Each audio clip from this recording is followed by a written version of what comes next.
Okay, so it's now Monday night. I left you guys on Saturday night. So Saturday night was my second night taking whatever, like the first line of defense after melatonin sleeping pill. I can't remember the name of it right now. So they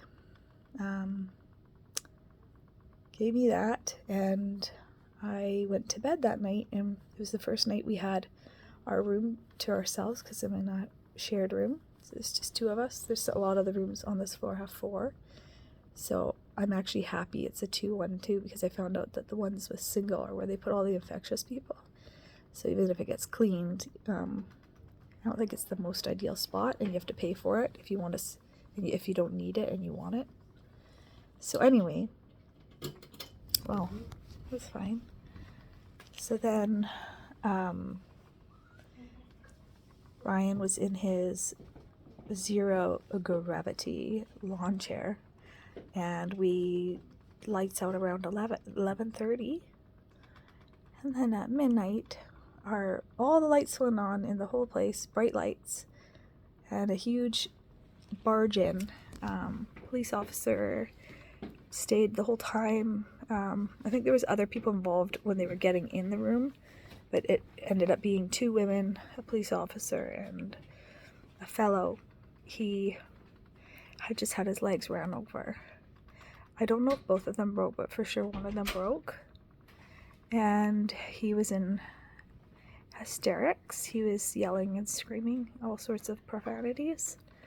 I didn't record anything. I don't even really know if I should say all the things that he said because it was the most hysterical I've ever heard anyone. I was trying to think of a good word to describe the state of mind he was in, but I haven't been able to think of the right word yet. Anyway, it went on and on and on and on, and I think he didn't get removed from our room until 4 a.m. So in the middle of it, Ryan and I, at first he thought he was actually just a lunatic, but then more and more facts were coming out of his mouth, and I realized there had been something really bad happen. And then we started getting more and more of the story as he raged. And so about halfway, we decided to walk out of the room, and as we were about to leave, they kind of went quiet as we were passing them.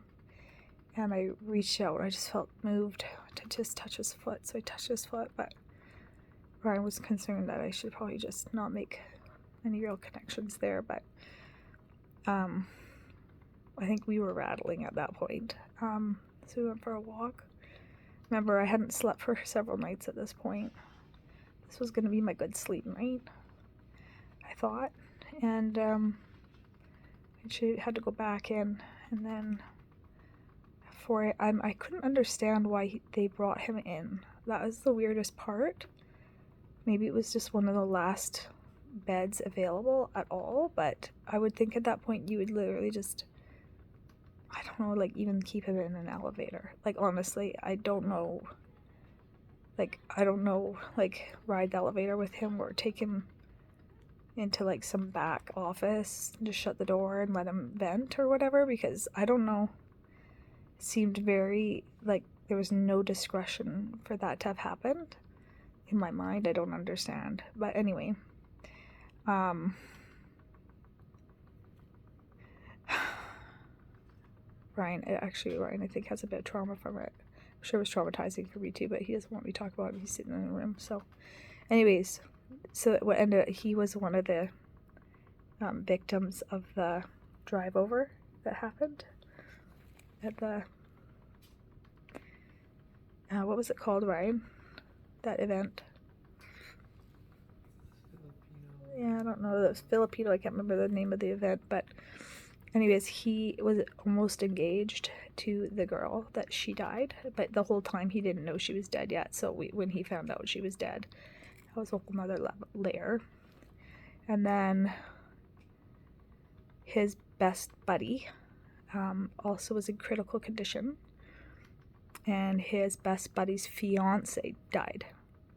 So anyways, the hospitals had a lot of police wandering around and they have lots of, like, they're taking a lot of donations, flowers and different things for that community, because it's a close-knit community and everybody's really affected.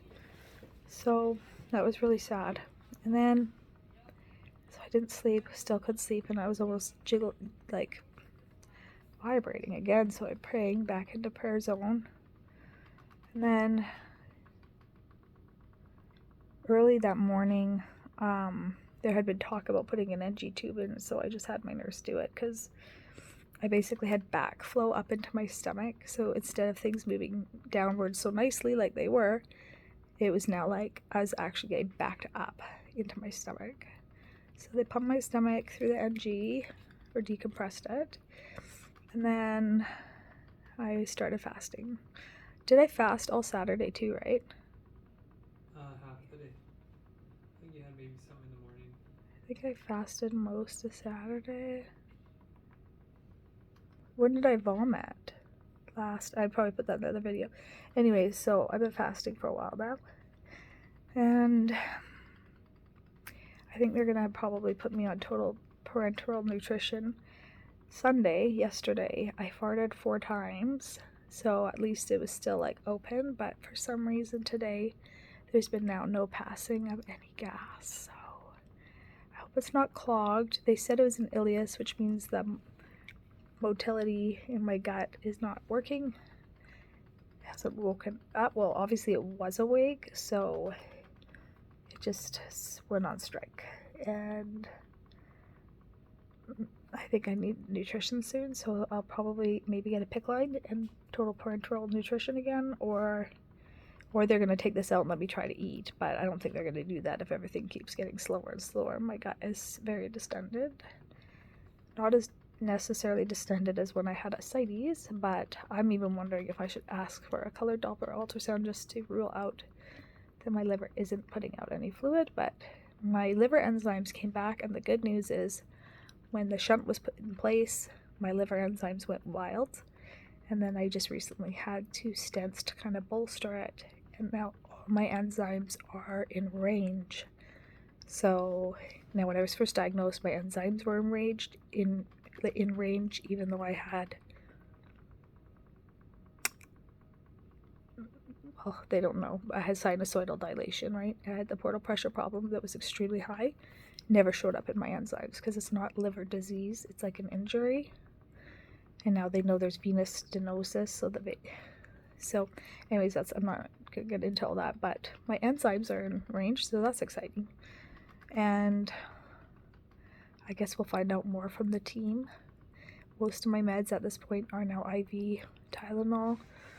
They're giving me an IV anti-nausea, lots of saline, obviously.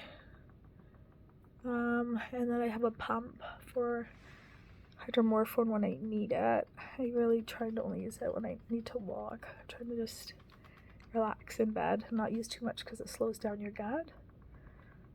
So just trying to manage the pain. And then anything else I take, they would have to like crush it and inject it through my nose if it's an oral med. So, and I don't want to irritate my stomach liner too much. So anyway, that's kind of the situation. Was there anything else, Ryan? He did a couple calls for work, but mostly he's been beside me. He did go back to, he hasn't slept well, I guess he did stay that one night, but it was really hard on him, so I don't know if he's going to spend the night. We have the room to ourselves again tonight, second night, and we've been through 4 different people that we shared the room with. So that's the update. Love you all. Thank you for all your prayers. Just praying that my insides do their duties. I told them it's okay to go on strike for a little while. I don't blame them, but don't take too long. Okay, love ya.